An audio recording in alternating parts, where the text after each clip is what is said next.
I want to present the next speaker is David Sutula. He's the VP of Digital Strategy for 9Threads. 9Threads is a digital media company specializing in the beauty, footwear, and fashion business. They're actually also the owners of, those of you who read, of Earnshaw magazines and Footwear Plus. So without further ado, David, please.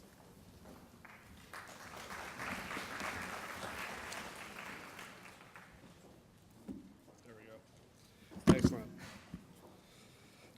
Well, those were some smart people and big brands, so I'm going to kind of offer a little bit of a counterpoint to their take on ROI. Because when I started thinking about this, when I accepted this speaking gig, I started thinking about social ROI, and it occurred to me that we never, as a marketing company, never get asked about the ROI of TV or the ROI of print or radio or any of the other traditional media. So I started doing some research, and I realized that we probably don't get asked that because back in the Don Draper day, somebody realized that that is unknowable, or at best, or at worst, it sucks.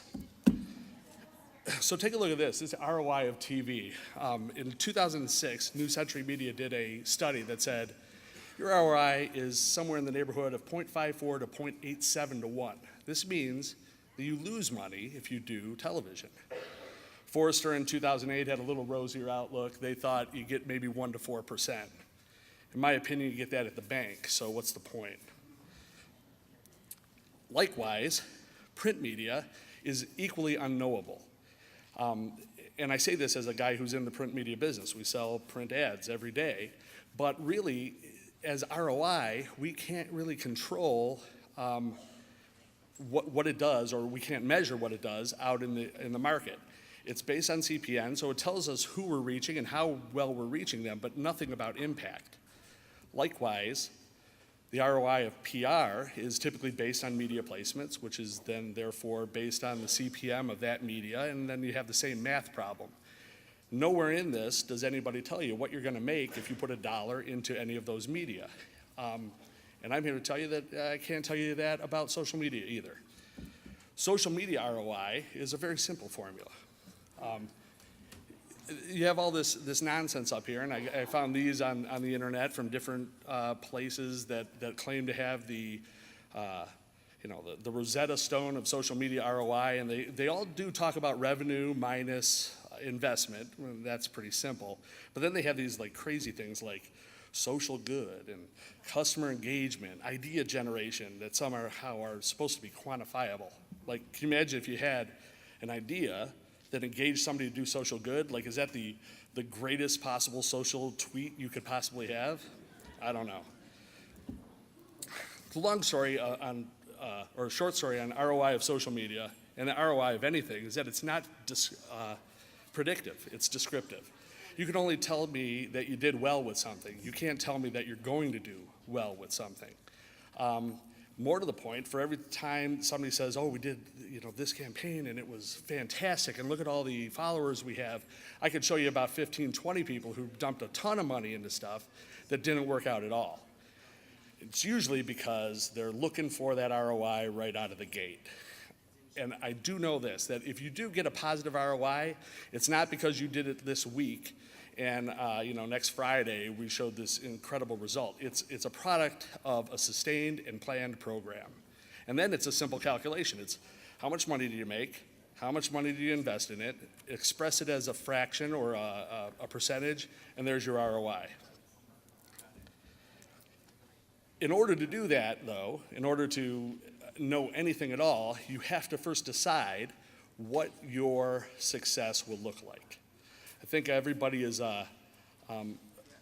pretty savvy to this point that you have to sort of have a goal before you can start out on a journey.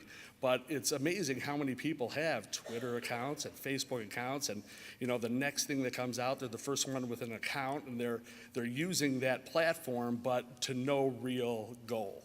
So we have to first understand what success looks like. And we use at 9Threads, and I know this is used by many of my colleagues, we use this method of kind of categorizing everything that you can know about your social campaign into 3 different areas of metric.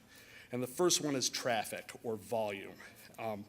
Traffic is measured by a lot of the things that Facebook Insights can give you, or just looking at your Facebook page or looking at your Twitter page. What is the size of the population on that platform? How many fans do you have? How many followers, subscribers on YouTube, tweets per minute, trending topics? All of these things you sort of have to know right out of the gate and keep your eye on. It's something that you have to measure. The second metric that we use is engagement. This is the activity within any particular platform. So a retweet, that's engagement. That's somebody doing something on one of your platforms. Comments, likes, people actually interacting with your content on those social platforms. We go one step further into sentiment. You can kind of measure whether people are relatively positive or negative and what the ratio of positive to negative is. And also time spent. How long are they spending with your media out there? It's particularly easy to do if you're putting out videos and people are commenting on videos, you know they watched that whole video.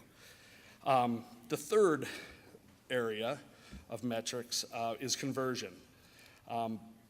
Performance indicators in conversion, click-throughs. If you're using Bitly and you have your own customized URL, this is a great way to track what people are doing leaving your platform. So whereas you have the first one is how many people, the second one is what are they doing on that platform, this third one is really about are they leaving your platform for another outpost in your social or business digital ecosystem. And of course, sales is conversion. If you can track somebody from your Facebook page or a tweet to your e-com and they bought X amount, that's obvious. Once you have all of this, once you have all of those performance indicators and you've decided, more to the point, which of those performance indicators are going to best lend themselves to describing whether or not you're reaching that picture of success that you started, that you visualized in the first step, what does my success look like?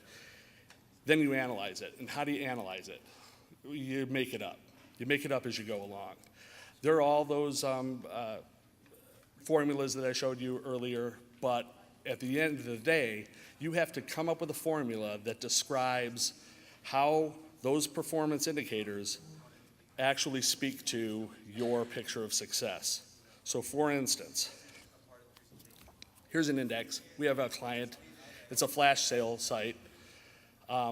We have probably, 6 or 8 different indices that we developed to track particular performance indicators. This is Facebook. We decided early on that we would call Facebook success a lot of engagement, just a lot of engagement. We weren't really even so worried about conversion on it. We were really worried about how many people are commenting, how many people are liking per 100 visitors. So what this is comments plus likes, and we thought comments were a little more weighty than likes because it takes somebody some thought and effort to actually interact with your brand to make a comment, whereas clicking a like button is relatively easy. So we weighted it in this 2C is 2 comments plus likes divided by the posts. Alpha is the post that our client makes, and post beta is the post that their people, their user base makes. And then because that's too big of a number, we divide it by 10 and it seems more like an index. So long story short, ROI is unknowable in social media, and it's really only the people who have been successful or, on the other side of that coin, failures at it that can tell you what they did right or wrong. So that's where your return on investment comes. It comes after a long play, and you can't play for very long if you're not measuring right out of the gate. So just measure, just keep an eye on it, and ROI will come. And that's me. Thank you.